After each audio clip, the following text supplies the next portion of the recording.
Good. Well, hi everyone, Lisa Tamati here at Pushing the Limits. It's fantastic to have you with me again. I hope you guys are all staying safe out there as best as you can in this crazy time.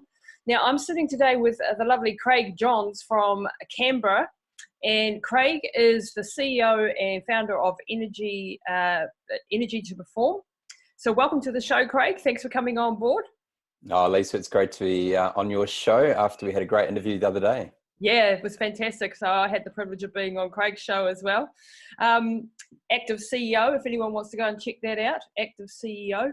Now, Craig, can you give us a little bit of background about your life and your story and what you do these days? So I grew up in Taranaki as well, so from the same region. Grew up on a farm. Families were pretty simple. Dad, worked on a farm since he was 14 years old. He went through kind of the school of hard knocks and was around a pretty rough crowd. And the teachers would say to him, look, you're not going to make it in life. And when he was 14, him and his mate, they liked doing maths and liked PE and liked eating their lunch. And so they went to the principal and said, look, we're wasting your time, us being here, and you're wasting our time. So how about we build the furniture for your school? And wow. So they agreed to it. So they got access to the woodwork room and metalwork room and started building furniture. And then at the age of 14, he left school, went farming, and retired at 45. So wow. I think he sort of proved them wrong in that sense. My mum also came from a farming and hospitality background. Her nana owned a famous pub in Patea, and it's a lot of time spent on the farm. And I think that grounding from both of them, very simple life, appreciate the small things. You work really hard and then the benefits will come. And also from a sporting side. So I had a fortunate to both sides of the family have coaches. So dad's side were all around field hockey and my mum's side were all around cricket. So I had this great grounding from a sport point of view and also from coaching and leading people, which was just fantastic. I moved to Auckland to study sports science at university. Went on to do things around masters in biomechanics before heading overseas.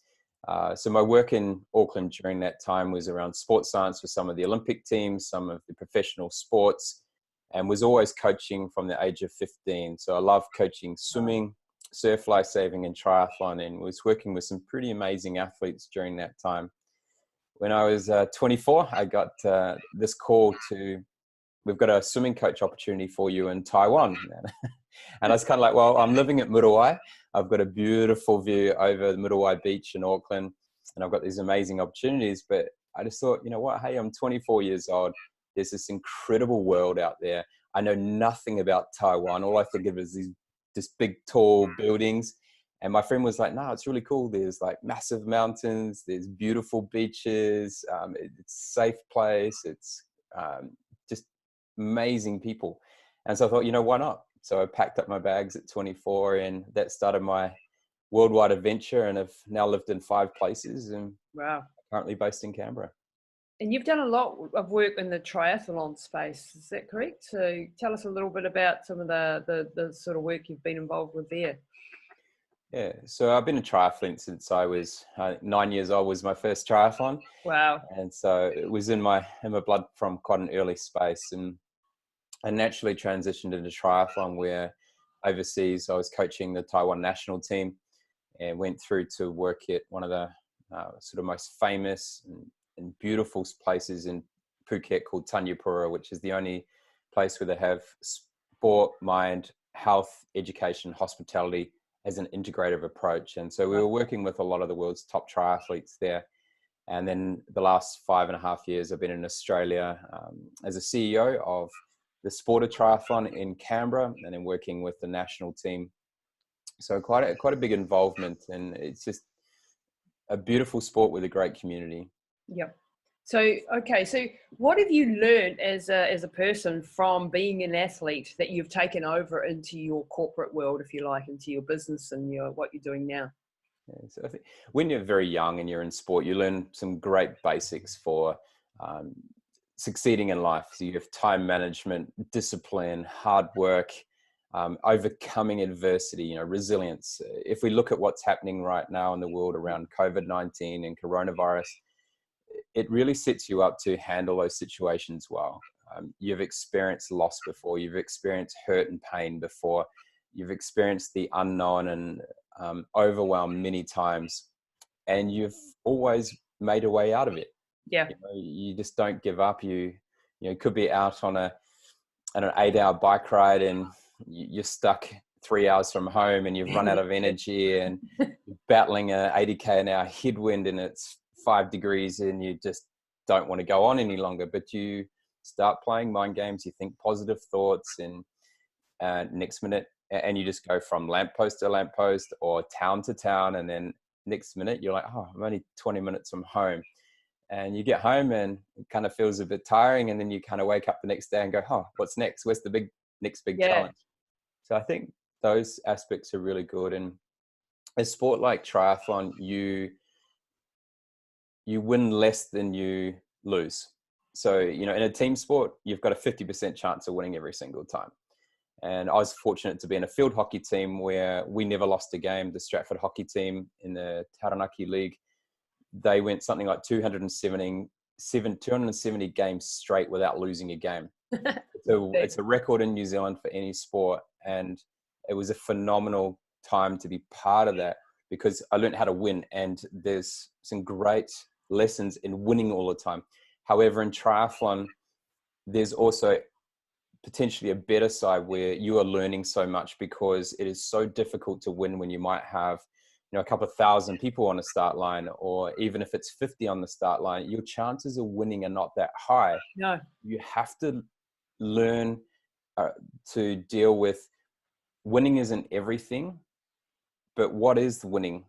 So it may not be first across the line, but it might be, okay, I've improved my swim, or I was able to stay with that pack longer, or I felt better on the run. So there's always ways that you can be winning, but it's may not just be that gold medal around your neck. It never comes instantly. That actually standing at the top of the podium is always a progression of years to get there, and many in the individual sports, and lots of semi-failures and problems along the way and overcoming it. And then when you get to the top, you don't stay there either. So it's learning to manage that whole system and keep going.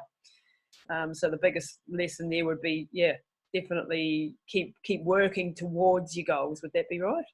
Yeah, it's just small steps and appreciate the small things. I think it's times like these where you need to have a bit of gratitude for yourself. Yep. Yes, you need a lot of gratitude for other people and acknowledge and thank and be kind to them. But a lot of people forget to do that with themselves. Oh, yeah. We're our worst critics, aren't we? Worst critics. So it is so important to be, looking every day. What is something I did really well today? Oh, well done. That's great. Or I'm off the couch this morning and I'm out running and no one else is. And there are lots of little things that you can just look after yourself a lot more effectively. And you can do that in day-to-day life. And I think people, as much as this is going to be a very challenging time, I think people have the opportunity to learn to appreciate the small things in life and be around their families and, maybe potter in the garden or whatever it may be, and realize how important that is to success in life over a long period of time. Yeah, and taking the long view on this one. Now, Craig, I know you have a bit of a story yourself, a story of going, working so hard and burning out and coming into a bit of a drastic situation. Can you share that sort of background story? Because, these are the stories that really teach us. Yeah, they are. I think from a very young age, I've always, pushed the limits. For me, it was, I'm trying to find that new space. Where can I take my body? How much can it handle? And, I wasn't the most talented person out there, but I had some grit and hard work ethic in me. And I think that comes from my mother. Yeah, I think we're both the same there. And a lot of people go, oh, you did really well. You're successful into world champs. And I said, yeah, there was a lot of hard work in that. And, there are a lot more talented people, but I managed to get ahead of quite a few of them just because I was more determined and had that dogged approach to say, you know what, I'm going to prove people wrong. I'm going to prove science or medicine wrong. And I want to see if I can get there. I love that. Love it. So I triggered heart problems and probably stress and burnout to a certain extent, not always burnout, but pushing that limit 3 key times in my life. So the first one was when I was 15, and I'd come off a week-long swim camp at Christmas time. I had done some things I'd never done before. I had people stopping in the lanes watching me do a set, and it was just absolutely flying and just felt amazing. And the next day was New Year's Day. I got out of bed at 6 o'clock in the morning, went to go to the bathroom and fainted, and went out for a very long time. My dad, who had just had a hip replacement, was on crutches and sort of come along and tapped me, and he thought I could have been dead because he couldn't bend over at that time. And he said my eyes were in a state that he'd never seen before. And being knocked out for over 5 minutes is, fairly scary for a lot of people. And, that opportunity, I spent some time in intensive care, and word was spreading around the community that I'd had heart attacks and all sorts of things that happened to me. And it took a little while for the cardiologist to try and make sense of what was going on at that time. And they initially said, look, you have to give up sport. That's it. Your resting heart rate is too low. It's still 32 right now, and I get down to 24 at night. My max heart rate is still over 210. Wow. And I've always had an extremely low blood pressure of 90/60. Yeah. So all those things were there. And if I stressed too much, there was a recipe for disaster in a way. And so they couldn't find an actual reason to why I was having these heart problems at that time and why I was really struggling. And so in the end, they just said, look, you can go back to sport, but you need to monitor and listen to yourselves. And I made 2 New Zealand teams within a year, and obviously had a very successful career after that. The second time I did it was I was working in Taiwan. I was qualified for World Half Ironman Champ. So I was pushing the limit about 6 weeks out from the event. We had a big period of work where I'd be working around 60 hours a week, plus I was training 30 hours a week. And just, I was always some to try and find where is that balance on the high performance edge, and I just pushed it too far. And so I had the same thing happen there. I wasn't fainting so much because I had a pacemaker in by then. Yep. So it was stopping me from doing that. So that was the second time. And then the third time I was in Thailand. I was working 70 to 80 hours a week, loved every single minute of what I was doing. I would work 302 days straight. Yep. Wow. And woke up and did the big faint again. And, obviously this time I'm married and my wife's freaking out. She had never been in a hospital apart from being born pretty much. And, this took a big toll on her. And I spent quite a bit of time in hospital again in Thailand, and during that time, I realized it wasn't about me anymore. And it was more to, hey, look, yeah, my heart's struggling a bit here and I'm not feeling well, but you know what? I've got the resilience. I'll bounce back from it, right? You do it all the time in training. You work hard, you smash yourself to bits, and you get a bit of recovery and you bounce back and away you go again. Yeah. Pretty quick. But in this instance, there was a lot more to it, and I could see the effects on the staff. We had 500 staff, so you could see how that affected them, and especially my wife. And at that point, I was like, you know what, I need to change. I'd put on 14 kgs. I'd stopped exercising. I wasn't eating well, even though I was at the healthiest place in the world. And I was only getting 4 to 5 hours sleep a night. So I wasn't allowing my body to recover, right? So I wasn't giving it a chance whatsoever. No. And what was really, and obviously at that time I decided the term breaking the CEO came up for me at that time, breaking the CEO code. And that concept is now sort of really developed out in working with CEOs and executives around that, and also, building out programs for corporates, etc. as well. So that's where that came from. But one of the real interesting things is when you're an athlete, you base everything's based around recovery. So yes, you've got the hard work, but it's based around recovery, because that's when the gains happen. That's when the high performance gains actually occur. And you have really strong triggers. So when you push the limit in training or at a race, your body tells you, your times aren't as good, your heart rate might be up, your sleep patterns go off, appetite can change. And so there's a lot of really strong triggers that you're aware of. And generally you're recording a lot of data. Or you've got a coach that can see things as well. When you're in the working world, you don't have that. It's not a physical fatigue unless you're in certain industries. Yeah. So it's a real psychological fatigue. And unless there's a catastrophic event, you don't realize what's happening. Especially, I think that's like, excuse me to interrupt, but that's when you're an athlete, you only value breaking yourself physically. So you think any mental stress is just like, oh, get over it. You haven't run 200 Ks today. Like it's not that bad. And you underestimate how much pressure that can put on your system when your brain is stressed, and when you're pushing the limits mentally. It takes a lot of energy. I mean, 20% of our energy goes just into our brain, 20% of our calories, for example. Yeah. Which is, and part of that. So what's happening when you're in psychological fatigue or in your workspace is the change in fatigue and energy levels is so gradual. And our body's so clever at adapting, you don't understand what's going on. You don't feel it.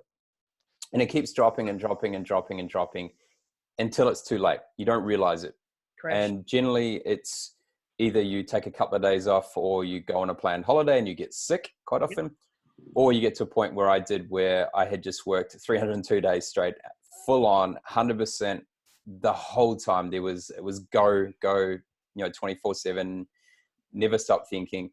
And the body just went, you know what? I'm going to have to put the brakes on here. I'm going to put the handbrake on, and we're going to hit real hard, and you're probably going to hit a lamppost at the same time. And that's what happened. And it was a big lesson. The body is a very clever thing. When it, even in the athletic world, like when you're running super, like when I ran through New Zealand, my body was like shutting my body down. And your mind is so strong that you push through the pain and you carry on.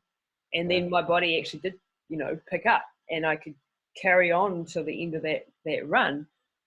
But I paid the price for the next 5 years, or actually I'm still paying the price, if I'm honest. Because you push through that survival limit, and you do damage. It reminds me of a really funny story. I was racing Ironman Austria back in 2005. So it would have been my first Ironman. First Ironman. So a week before I had, oh God, this is going in my head. Not boil. Some infection.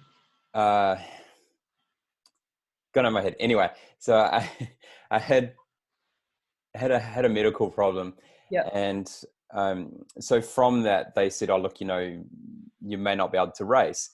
And so during the race, like I felt good beforehand, and I said, okay, look, you've got the clearance, go for it. And I felt amazing, right? I swam really well, up with the front packs, out onto the bike and feeling good, got to 50K. And then I just started vomiting from 50K right through to the into the 180K ride. And I'm sitting here going, I don't know how I'm going to get through this race if I can't get food done. And got onto the run, felt good. I felt pretty crap near the end of the bike, and then got on the run and felt good for the first 10K and going along nicely. And then I'm like sitting there going, I need to eat and I need to drink, because I haven't kept anything down all day. We're 6-7 hours into the race by then. And I remember sitting down at the 21K mark, and it was a double loop course. So you come back past the finish line a couple of times. And I could hear on the loudspeaker a friend of mine, Reynard Tissink, being called out saying, our champion for today, Reynard Tissink's about to cross the line. And so I remember that, and that's the last thing I remember. And I woke up in the medical tent, and I was like, how did I do? And they're like, what do you mean? I said, where did I finish? And they're like, we found you at the 22K mark, running down the wrong road, and we were trying to stop you, and you're like, no, leave me, I'm about to catch the winner. Yeah. Completely out of it. Just lost it. My body wanted to keep going, but I had absolutely. It's amazing. Isn't it amazing how strong the mind is, though, that you can push yourself to almost killing yourself? Yeah. Sometimes. Yeah. And like through all these the cycle, if you like, of of going hard, crashing, growing hard, crashing, going hard, crashing. Did you start to learn something from there that you've actually like used today in your world today? Yeah. So when I was sitting there and I talked about, being in that position in hospital, a couple of years ago, and I realized I needed to break the CEO code. And the big thing for me was I have all this amazing knowledge and lessons learned from the athlete world, from coaching, from being a sports science in that high performance space. And I was using none of it. Yeah, personally. Absolutely none of it. And here's a lesson for everyone in life. There are 4 basic fundamentals to performance for anyone, no matter what you do. It's exercise, nutrition, freeing your mind, and recovering with purpose. Now, all of those have effects on your ability to perform mentally, physically, emotionally, and they have huge effects on things like your mood, on your ability, your cognitive function, your ability to actually process information. And if you don't have those in balance, then you will limit your performance potential. So I always look at it this way: your talent sets your minimum performance ceiling. Your exercise, your nutrition, your freeing your mind, and your recovering with purpose determines how high you can lift the ceiling. Wow. Right? So that is what controls that. Your talent controls just your minimum height. So you could be the most talented person in the world, but if you don't look after yourself, you're not going to get anywhere near your potential. And so obviously we see that quite often. They get lazy and everything's too easy for them when they're younger. And then finally, some people who actually really look after themselves come through and shine above them. And that works in whatever space it is, whether it be a musician or a speaker, a coach, an athlete, a parent, whatever it may be, that will determine it. And then the second aspect is that I really thrived on and tested and tried many times is periodization. And I've termed it CEO periodization. Now, periodization initially comes from cataloging in the library system, and it was cataloging on periods of time. Then the sporting world took it, especially in endurance, and used it to periodize their work and stress loads and balance it with recovery periods so that they could get jumps in performance over time. So as they recovered, their performance would go to a higher level. They would stress it, it'd drop down their performance, but then when they recovered, it would go higher again. So I applied that to work. And as we talked about before, you don't recognize the fatigue that's going on, and you push and push and push. And because the stimulus is, the change is so small, unless it's a catastrophic event, then your body's adapting to it. So it's so important to actually plan the recovery in. And that can be on a daily basis, weekly, monthly, yearly, or career basis. Now, the career one is fascinating because I've only met 2 people so far who do this extremely well. One is Anne Gripper, who used to be CEO of Triathlon Australia, and she's now working at New South Wales Office of Sport as their CEO. And she is into her 4th cycle of 5 years in a job, 1 year off. 5 years on, 1 year off. And she planned that, where we're looking at about 17, 18 years ago now, nearly 20 years ago. That's and great. Each of her breaks, she's done something completely different. Yep. And some may think of it as a sabbatical, but no, this is actually planned. It's not 7 or more years. It's every, 5 years on, 1 year off. And so she cycled the world for one of them. She set up a philanthropy in another one. And the other one, she has gone off and done her master's at one of the prestigious postgraduate schools in Switzerland for sport. Wow. What a lady. So I'm looking forward to what's next. I don't know. I haven't actually spoken to her what's next. The other one is Dale Beaumont. Dale Beaumont is a bit of a legend in the personal development and kind of marketing space, and has a huge following in Australia and around the world. And he's been working for 17 years in kind of that personal development space. For the last 10 years, he works 2 months on, 1 month off. Wow. 2 months on, 1 month off. And so during that 1 month off, he generally goes to a new country around the world. He takes his wife, his young children, and he's been, I think he's over 100 countries now that he's been to. And so that's the approach he's taken. Now he's built a team behind him. He's put trust in them. I'm sure he works extremely hard during the 2 months, but then he has a full 1 month off where it's completely off work. Wow, well organized. Yeah, extremely good. If we look at it from a year point of view, most people will go, all right, I got 4 weeks holiday. I'll take them off in, say, the Southern Hemisphere. They'll take them off at Christmas and they'll spend time with the children over summer. Northern Hemisphere would obviously be July, August period. So what they do is they work 11 months and then they just have this recovery there. So it's a long time to be staying on and performing at a high level. Yeah, exactly. Yeah. And so what's more effective is how do we look at, can we put things in every 3 months or every 4 months, and actually scheduling those in your diaries before the start of the year, like an athlete would. They plan their recovery periods out well in advance, sometimes up to 4 years if they're into an Olympic cycle, and it's set.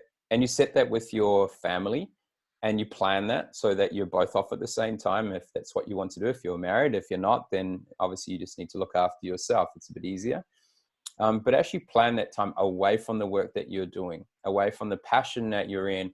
Get out in nature, go see some new places, change your environment, and allow that mind to refresh and the body to recover in that as well. And then obviously we can take that down to even into a week space where how do we cycle those periods?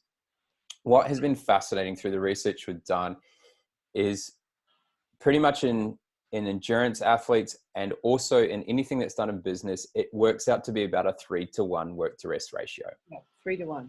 3-to-1. So say an athlete will generally go 3 weeks on, 1 week off, 3 weeks on, 1 week off. Now, if sometimes they may do a longer period of up to 5 or 6 weeks, but then they need a longer recovery period to balance that back. But it still equals somewhere around 3-to-1, unless they're doing something really extreme, and then there might need to be a lot more recovery. In the working world, they do stuff, say on a daily basis, where they look at how long can a high performer achieve high levels of performance and productivity over a period of time. Now, there's some that say 52 minutes of work at that level, and before they start to lose the performance and lose the productivity. Yep. And it takes about 17 minutes to get that back. There are others who say 45 minutes, 15. But most of the studies are still based around a 3-to-1 work to rest ratio. So it's a great place to start. Mm-hmm. Now, if you go through what a lot of CEOs and a lot of businesses and a lot of families are going through right now, which is a massive stress load with dealing with coronavirus, etc., you are actually going to need more recovery in there. Yep. Or a longer piece of recovery coming up. Now, we're pretty much going to be forced to doing that because you're working from home. Yep. There might be some stresses, yes, but you're pretty much going to be forced to do that, which will be really good for you to take that time out to recover. If we're using it to recover and not to freak out. Yeah. And so the key message is here that it's all around proactively planning your recovery so you can sustain high levels of performance and productivity all the time. All over, yeah. And that's what I've been able to do since then. I don't drink coffee. I don't have sugar. I don't touch soft drinks. I don't have any caffeine whatsoever. I can't because of my heart anyway. Yep. But I have consistent energy all day. I don't get to a point where I fall over. I don't get to a point where I feel it decline. If that happens, it's extremely rare because I plan my recovery. I've got my exercise, nutrition, freeing my mind and recovering with purpose embedded every single day. Yep. And if I do need to do a period of harder work, then I will plan a longer period of recovery in there. So I will look at it and go, okay, this project is going to take quite a bit of time. So I know I need to have some recovery in it. And at the moment, I am having to start pretty early in the morning because of dealing with some stuff with COVID-19 from a local, national, international level in multiple areas. So I have to start at 5 or 6 in the morning. And I may not finish till 9 at night, but I go out in the middle of the day and I go for a 2-3 hour bike ride and have some recovery time in the middle of the day. So I ensure that I can perform at a high level. Yeah. And it's really about planning and doing the very basic things well. And that's just your sleep. Like, you know, when you were doing in Taiwan and you had that, or Thailand, was it 4 to 5 hours a night sleep? That's a disaster for your hormones. No wonder you put on weight, you know, all of those sort of things. Those sort of things are really crucial, but the sleep, the hydration, the nutrition, and the mental breaks, I think if we all agree on that, and the exercise is absolutely key. And, you know, that's we're singing from the same song sheet there, I think. Yeah, and it's really important. Like, there's been a whole thing over the last sort of 10 years around that the high perform, or that people can go without sleep and they're performing massively. Now there's something, trying to remember what the statistic is. You want Alzheimer's, it's a good way to get it. Oh yeah. I think it's something like 7%, it may even be less than that, of people that can survive, that can function at their highest level off around 5 to 6 hours. Now it's very few, but most people it's around 8 to 9 hours. And every time you reduce that, like say if you reduce it by half an hour, you probably won't notice it too much because your body's adapting to it, but it does have quite a big effect on your IQ, so your intelligence, your emotional intelligence, as you said, your hormones, which affects things such as energy. It affects such as things as your mood. It affects your ability to cope under pressure. Really important things that you need to have firing in all cylinders. So the people that are people that are thriving at the moment rather than just surviving through the COVID-19 and coronavirus are people that actually are sitting quite healthy and are able to make decisions rationally, are able to go through thought processes and ensure that they have the cognitive function to deal with things effectively. Those that have come into it that are tired, that don't have a healthy body, are the ones that are struggling the most. Yeah, mentally and physically. And like that sleep deprivation one, that really over time leads to cognitive decline, which I'm specialized in that, learning about brain rehabilitation and the correlation between Alzheimer's and dementia and lack of sleep over many years is a very strong one. So for that reason alone, you need to, if you want to have a brain that is performing into, like this starts already in your 30s and your 40s, this is already a marked decline. And you're optimizing every area of your life so that you can cope with the stresses.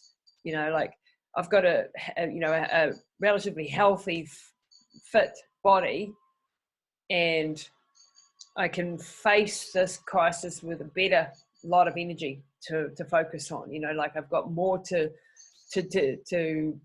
more resilience, and at the moment we're all going a little bit, well, some of us are going insanely hard, and we have to for this short period of time, and that's okay, as long as we're then planning in as soon as this winds down that you've got some recovery in there somewhere. Otherwise you will blow. I mean, I know this, like with my mum having that aneurysm, and the book that I've just put out, Relentless, the first 3 years were 7 days a week, operating 2 companies, working with her all day and not a day off, never a day off.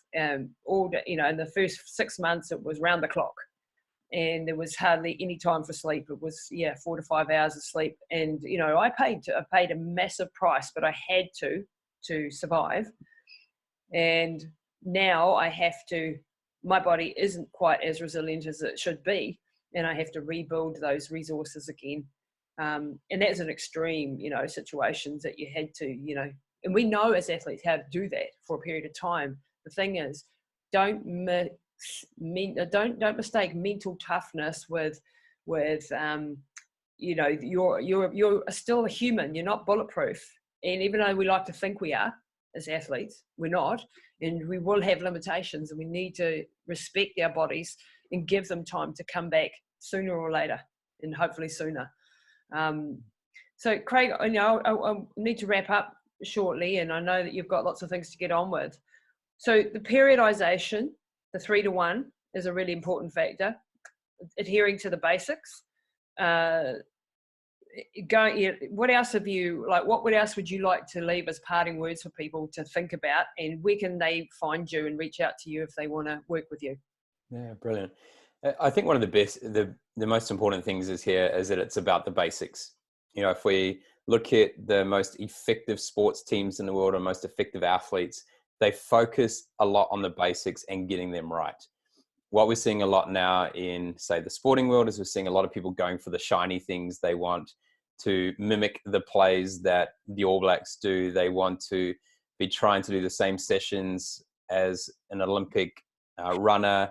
Yeah. etc. And so they want to go for the shiny things first. It is all about the basics. And that's the same thing when it comes to looking after your body, no matter whether you're a mum or you're a CEO or you're someone going to work, or you look after the community bridge club. It's about the basics if you want to be a high performing person. I think that's really, really important. The second thing is that you need to obviously make sure that you're preparing to perform every day. If we look at athletes, singers, dancers, songwriters, artists, in what people would term as the performing areas, and what they don't realize, everything is performing, but they'll consider those as performance ones. They spend over 95% of their time training, preparing, planning, and less than 5% of their time actually competing. Now, when it comes to the business world, corporate world, it's the complete opposite. So they actually spend more than around 95% of their time actually competing. Yeah. And very little time planning, preparing, training to be better, to improve their performance and to get the best out of their team. So I have the second phase of breaking the CEO code is performance. It's the 3 P's of leadership performance. We touched on CEO periodization. The second one is CEO presence. Now, CEO presence is around how do you how do you show up and turn it up? So it is, how do you prepare for a meeting or an interaction or for a project? Because most people just roll in. You know, we see quite often in the corporate world where people will go back to back to back meetings. And even if they don't, they'll just rock into a meeting. They'll pull out their diary and go, oh, we're talking about this today. Can someone brief me what's happening? Yep. Absolutely zero preparation. There's no preparation to... Sometimes. Oh, yeah. And we all get caught in it sometimes. But wouldn't it be more effective if you actually planned for it? You thought about what you were going to say and what impact you were going to have on people. And you speak. So generally, as a speaker, one of the key things you focus on before you get on stage is you visualize how you want the audience to react and feel afterwards. How do you want them to react and feel afterwards? So one, you've got to bring the performance, bring the energy, and you've got to evoke the emotions that are required. So that's in any meeting, in any discussion, in any sales, any relationship. That's so important. Evoke the right emotions, not just any emotion, it's the right emotions. And then once you evoke the emotions, you then need to make sure that you leave them with a message and something to do next. So what is the action that is going to occur? So presence is all about your nonverbal communication. It's around your communication as well, what content you're going to say. So go back to nonverbal. It's around your body language. It's the way you bring your energy to the room. And it's the most important aspect because people feed a lot more off the nonverbals than they do the verbals. So we actually react to 97% of the message comes from the nonverbals, not the actual verbal content or not what you're saying. Yeah, that's how you say it. Yeah. And how you deliver how you show up, the energy you bring. Yeah. So that presence is so important. So a lot of the time we talk with the say CEOs, executives to go, all right, let's cut your schedule, your meetings in half, and it freaks them out.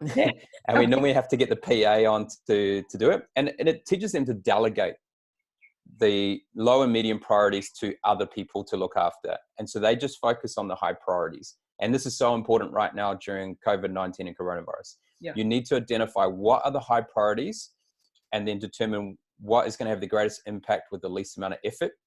And you move the medium and low priorities and delegate them and empower your staff to look after those and give them some responsibility. Don't take all the responsibility yourself. So that's a really powerful thing right now. And then obviously once we've reduced the number of meetings, we then go, okay, we need to put some time in beforehand. So you plan, not just understand the content and maybe your outcome, but how you're going to deliver it.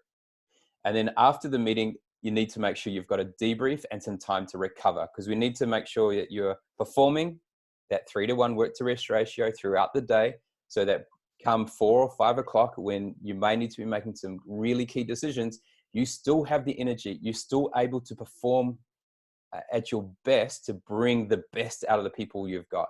So powerful. The third phase is CEO performance. And CEO performance is around developing high-performing habits. And high-performing habits are a lot around making sure that you're in your best mental state, that you're removing any obstacles, any things that are cluttering your mind, anything that is preventing you from being at your best. So it does integrate to that first phase of your foundations of exercise, nutrition, freeing your mind, and recovery. It does include those, but there are also other things. It's around ensuring that you don't contaminate the home space with workspace. Yeah, this is really, really important right now. Right now, are working at home. Yeah. So maybe I think for this, I will just go into what's really important right now. For those that haven't worked at home before, you need to set some boundaries.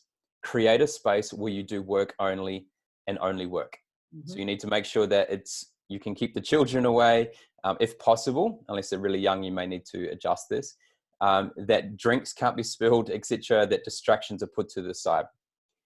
You need to make sure that when you step out of that room, you go from being in work to now being in home life. Yep. or release life. You put the new hat on. You need to make sure when you get up in the morning, you keep your routine as consistent as possible to what you would do from a normal working day. Keep that routine, because then your body's not reacting to stuff. Your body reacts when it's unfamiliar. Yep. So be proactive. So get up, have a shower. Have your routine. Huge. Get out of your pajamas, because I'm sure there's a lot of you that are sitting in your pajamas and your boxer shorts, etc. right now, or your underwear, doing your work at home. You've got to step out and get into the right mental state, and have breakfast, start the day as you would. Then you need to make sure that you've actually got planned time in there to step out, get some exercise, recharge the batteries, clear the mind, free the mind, and have a break from things, because it's so easy to get caught up, especially when you're at home. And for those that are normally used to being in a really busy office with lots of phone calls and emails going on, you are now going to find you actually, probably not this week, but in the next couple of weeks, you'll find you have a lot more time for yourself, and you'll be able to get in the zone and stay in the zone a lot longer. So when you're in that space, it is still important, because if you want great performance throughout the whole day, through the whole week, through over the next few months, you've got to proactively put in the recovery now. Otherwise you will struggle later on. Yep. And that is so important. Now there might be some, if you're like, so if you've heard of the 5 love languages. No. So it's Gary Chapman, check it out. Like fascinating stuff. And it talks about what are the 5 love languages, and how, if you can understand what your love language is and you understand what someone else's is, and then you know how to work with them. So my love language is acts of service. So I like it when people do things and I do things. That's my love language. Whereas my wife is physical touch and quality time. So she likes to be close to me. We don't need to speak, don't need to talk much. And she just likes to be close to me. So there might be an instance where, say, because there might be a bit more work to do right now, is I might go out in the lounge, but we know clearly that I'm still working. We're aware of that. If we want to, and so I can be close to each other. If we want to have a discussion, I close the laptop, take it back, put it in the office, and then we sit down and have our discussion and talk through things, or discuss whatever we want to. It's a good tip for me, actually, because tend to just be 24/7 hovering around the computer, and sometimes the husband doesn't get the attention that he needs when he needs it, and actually separating that, because you work from home, and we work from home always. That delineation is really, really hard. And relationships are absolutely number one priority. It's so easy for us to brush them off to the side and get busy with work. But in the end, the people that are always going to be there when things are struggling, when times are tough, when overwhelm's hitting, are your family and your friends.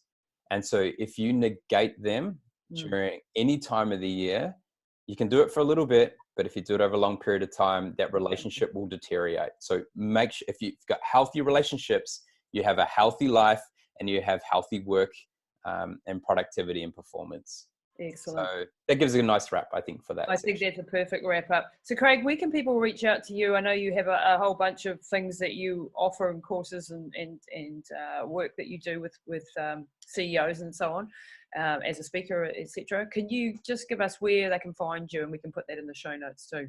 Yeah, brilliant. So we have www.perform.com. And that's where we have everything around coaching. There's details there on the speaking that I do, workshops. I have the Active CEO podcast on there, and also a range of videos that I'm doing at the moment. So at the moment, I'm doing a daily video. Mm-hmm. It brings the Breaking the CEO Code principles and relates them directly to COVID-19 and coronavirus. Wow. So there's a 3 to 7 minute video coming out every day. You can get it on social media, YouTube, and also on the website. And that's around leadership, well-being, and performance in the business space, and for home life in that as well. So there's some great opportunities there. I also have a brand new website, which is still in construction, but you can view it at the moment, and that is craigjohnspeaker.com. So craigjohnspeaker.com. And that just focuses more around speaking that I do and emceeing as well. So, and you can grab me on, yeah, great. So you can grab me on LinkedIn. Always got stuff happening every day on LinkedIn, Facebook, and Instagram, and Twitter. Twitter, not so much. I do stuff there, but my main focus is around LinkedIn, Facebook, Instagram.